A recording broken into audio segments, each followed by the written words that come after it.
Hello everyone. आज हम करेंगे क्लास नाइन्थ के चैप्टर मोशन का टॉपिक डिस्टेंस एंड डिस्प्लेसमेंट। तो देखिए डिस्टेंस क्या है। तो पहले हम डिस्टेंस की डेफिनेशन लिखते हैं। Distance is defined as the length of actual path traveled by a moving object irrespective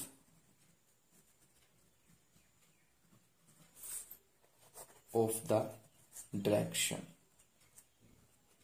तो देखो डिस्टेंस क्या है। मान लीजिए आप अपने आप को ही मूविंग ऑब्जेक्ट कंसीडर कर लो। जब आप स्कूल से घर से, ठीक है, घर से, ये आपका घर है और यहां से आपने स्कूल तक जाना है। तो जब आप घर से स्कूल के लिए निकलते हो तो आप किसी भी डायरेक्शन से चाहे जाएं, चाहे आप इधर से होकर जाएं, ऐसे जाएं, किसी भी डायरेक्शन को फॉलो कर कर जाएं, और जितना भी आप पाथ कवर करोगे वो आपका डिस्टेंस होगा। चाहे आप ऐसे जा रहे हो, चाहे इधर से घूम कर जा रहे हो, ठीक है। ये जो जितना आप पाथ कवर करोगे वो आपका डिस्टेंस होगा। डायरेक्शन इसमें जो है वो मैटर नहीं करती। आप किसी भी डायरेक्शन से जाओ, चाहे आप इधर से घूमकर ऐसे जाओ, चाहे आप इधर से घूमकर, मींस आपने एक्चुअल डिस्टेंस, एक्चुअल पाथ जितना ट्रेवल किया है उसको हम डिस्टेंस बोल देते हैं। तो डिस्टेंस को हम मेजर करते हैं जनरली। एसआई यूनिट जो है इसके मीटर है, स्मॉल एम, और सीजीएस यूनिट है इसके सेंटीमीटर। ओके। तो ऐसी ही एक और टर्म है डिस्प्लेसमेंट। देखो डिस्प्लेसमेंट ऑफ डिस्टेंस में दोनों में फर्क क्या है। जैसे मान लो फिर आपने घर से स्कूल जाना है, तो अब अगर आपको बोला जाए कि डिस्प्लेसमेंट क्या होगी इन दोनों जगह पर, इन दोनों जगह की डिस्प्लेसमेंट क्या होगी, एक स्कूल और घर के बीच में डिस्प्लेसमेंट क्या होगी, तो जो भी शॉर्टेस्ट डिस्टेंस होगा पर्टिकुलर डायरेक्शन में, इनिशियल और फाइनल पोजीशन, ये आपकी इनिशियल पोजीशन है और ये आपकी फाइनल पोजीशन है, ठीक है। इनिशियल और फाइनल पोजीशन के बीच में जो भी आपका शॉर्टेस्ट डिस्टेंस होगा उसको डिस्प्लेसमेंट बोल देते हैं। शॉर्टेस्ट डिस्टेंस मीन, अब आपको अगर बोला कि डिस्प्लेसमेंट इसकी बताओ, तो डिस्प्लेसमेंट जो डिस्टेंस है, आप कैसा भी पाथ फॉलो कर कर जा सकते हैं, चाहे आप ऐसे जाओ, ऐसे जाओ, ऐसे जाओ, वो आपका डिस्टेंस माना जाता है जब आप किसी भी पाथ को फॉलो करके जितना टोटल आपने पाथ कवर किया है। लेकिन डिस्प्लेसमेंट जो है वो जो डिस्टेंस होगा वो शॉर्टेस्ट डिस्टेंस होगा इनिशियल और फाइनल पोजीशन में। वो जो शॉर्टेस्ट डिस्टेंस जितना भी होगा उसको हम डिस्प्लेसमेंट बोल देते हैं। तो इसको हम लिखते हैं द शॉर्टेस्ट डिस्टेंस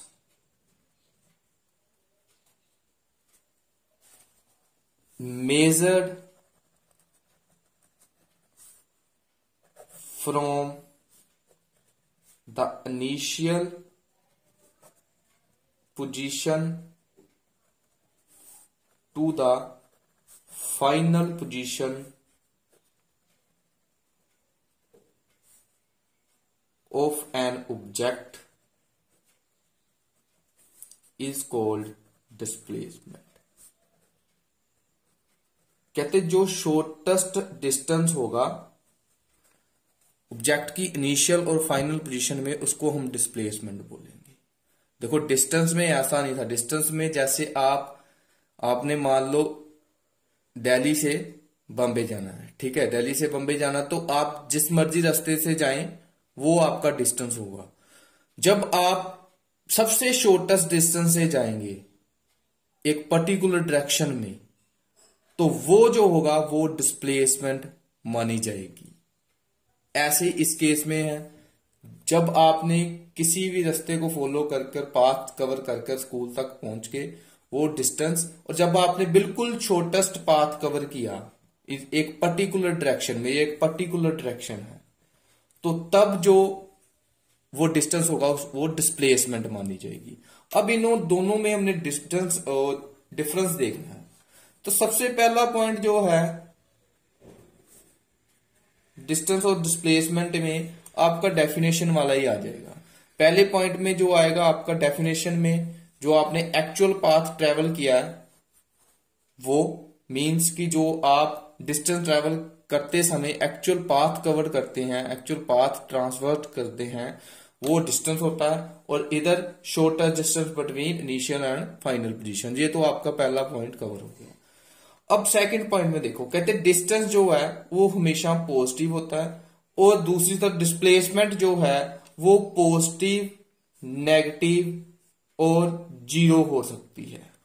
अब देखो डिस्टेंस के टाइम पॉजिटिव क्यों होगा डिस्टेंस? जैसे मान लीजिए आपने जो है पहले आप 2 किलोमीटर गए, ठीक है, 2 किलोमीटर इधर गए, फिर आप 2 किलोमीटर इधर गए, फिर आप 2 किलोमीटर इधर, ऐसे ऐसे ऐसे जितने भी आपने किलोमीटर कवर करके स्कूल पर पहुंच गए, वो सारे डिस्टेंस जो है टोटल जितना भी डिस्टेंस होगा सभी को ऐड कर वो डिस्टेंस बन जाएगा जितना आपने एक्चुअल डिस्टेंस कवर किया। 2 इधर को, चाहे 1 इधर को, 3 इधर को, 2 इधर को, जितना भी डिस्टेंस होगा सभी को आप ऐड अप करते नेट डिस्टेंस निकाल लेंगे, वो आपका पॉजिटिव ही वैल्यू आएगी हमेशा।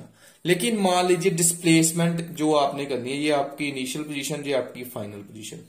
आप पहले अगर तो यहां से यहां गए 5 किलोमीटर, तो ये 5 किलोमीटर आपका पॉजिटिव डिस्प्लेसमेंट होगी। फिर इनिशियल आपका पॉइंट ये है, फाइनल आपका ये है, आप इनिशियल से फाइनल तक पहुंच के 5 किलोमीटर, ये केस आपका बन गया पॉजिटिव। अगर मान लो आप फाइनल से दोबारा इनिशियल की तरफ 7 किलोमीटर कवर कर लेते हो, पहले आप इधर को 5 गए, फिर आप इधर को वापस जब आए तो आपने 7 वापस आए, तो अगर आप नेट निकालोगे इसमें नेट जो आएगा, अगर देखो 5 और 7 की डायरेक्शन क्या है, ऑपोजिट, तो 7 के साथ क्या आएगा -7, और नेट डिस्प्लेसमेंट कितनी आई -2। तो इस केस में आपकी जो डिस्प्लेसमेंट होगी वो नेगेटिव होगी, ठीक है। अब जीरो कैसे होती है? मान लो आप इनिशियल से फाइनल ऐसे 5 गए, और इनिशियल से फाइनल जब आप गए 5, दोबारा आप फाइनल से इनिशियल आप आगे 5, तो देखो पोजीशन तो चेंज हुई नहीं, जो डिस्प्लेसमेंट है हमेशा 2 पोजीशंस में डिस्टेंस होता है, लेकिन इस केस में पोजीशन आपकी चेंज ही नहीं हुई, आप दोबारा इनिशियल पाए, तो आप 5 एक साइड को गए, दोबारा 5 दूसरी साइड को, ऑपोजिट साइड को आए, तो माइनस, तो नेट क्या रहा 0। तो इस केस में आपकी जो डिस्प्लेसमेंट है वो 0 रहेगी। ऐसे ही थर्ड पॉइंट, जो आपका डिस्टेंस है वो पाथ फॉलोअर है। देखो जब भी आप किसी भी रास्ते से जाएंगे वो रास्ता क्या हो रहा है, एड अप हो रहा है, तो नेट डिस्टेंस में वो उसका सहयोग है कुछ ना कुछ, ठीक है। तो दूसरी तरफ जो फाइनल है वो पाथ पर फॉलो नहीं करती, नॉट डिपेंड है पाथ फॉल, ठीक है। जैसे ये पाथ, इसको पाथ से लेना देना नहीं है, इसको इनिशियल और फाइनल पोजीशन से लेना देना है, तो जो डिस्टेंस है वो आपका पाथ फॉर फॉलो करता है। ऐसे फोर्थ पॉइंट अगर आप कंसीडर करते हो, जो डिस्टेंस होगा वो हमेशा मोर देन होगा डिस्प्लेसमेंट से, या फिर इक्वल होगा डिस्प्लेसमेंट की, ठीक है। हमेशा वो जितनी वैल्यू डिस्प्लेसमेंट की होगी, किसी भी 2 पोजीशंस में जितनी वैल्यू डिस्प्लेसमेंट की होगी, जो आपका डिस्टेंस है वो हमेशा डिस्प्लेसमेंट से ज्यादा होगा या फिर उसके इक्वल होगा। और दूसरी तरफ जो डिस्प्लेसमेंट है वो हमेशा ही लेस देन होगी डिस्टेंस से, या फिर इक्वल होगी, ठीक है। लेस देन कैसे, देखो इस पोजीशन में अगर आप डिस्टेंस देखें तो चाहे आप इधर से ज्यादा डिस्टेंस जो है मैक्सिमम बनेगा, लेकिन जो डिस्प्लेसमेंट होगी वो शॉर्टेस्ट पाथ है, तो इसलिए डिस्प्लेसमेंट हमेशा ही कम होती है डिस्टेंस से, जहां फिर उसके इक्वल होती है। और लास्ट पॉइंट जो डिस्टेंस डिफरेंस का बनेगा वो एक स्केलर क्वांटिटी है। जब आप डिस्टेंस की बात करते हो तो तब आप इररिस्पेक्टिव और डायरेक्शन हो, तब आप डायरेक्शन पर डिपेंड नहीं हो, किसी पर्टिकुलर डायरेक्शन की बात नहीं करते।